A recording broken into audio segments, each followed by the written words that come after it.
মরতে হয় যাও, জান্নাত জাহান্নামের মাঝখানে একটা জায়গা আছে, জায়গাটার নাম হলো আরাফ।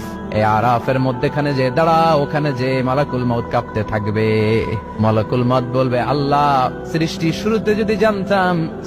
শুরুতে যদি জানতাম সবাইকে মৃত্যুদান করার পরে, রূহ কবজ করার পরে আমাকেও মরতে হবে, তাহলে এই কঠিন দায়িত্বের ব্যাপারে আপনার কাছে ক্ষমা চাইতাম। আজকে আমারও যে ভাগ্য বরণ করে নিতে হবে সৃষ্টির শুরুতে, আমি এটা কল্পনাই করতে পারি নাই। আল্লাহ বলবেন, নো টক, মুত ইয়া মালাকুল মউত, মরে যা, মরে যাও। বলার সাথে সাথে মালাকুল মউত এক বিকট চিৎকার হাঁকিয়ে মরে যাবে। মালাকুল মউতের চিৎকারটা সেদিন এত ভয়ঙ্কর হবে, বিষ্ণু ইসলাম বলেন, ওই চিৎকারের আওয়াজ যদি পৃথিবীর মানুষেরা কান দিয়ে শুনতে পেত, তাহলে কিয়ামত সংগঠিত হওয়ার জন্য আলাদা করে ইসরাফিলের সিংহার প্রয়োজন হতো না। ওই চিৎকারের আওয়াজে প্রতিটা মানুষ কানের পর্দা ফেটে ওই জায়গায় লাশ হয়ে পড়ে যেত। এবার ডানে বায়ে সামনে পেছনে উপরে নিচে কেউ নাই, একজন ছাড়া। জোরে বলতে হবে, তিনি কে?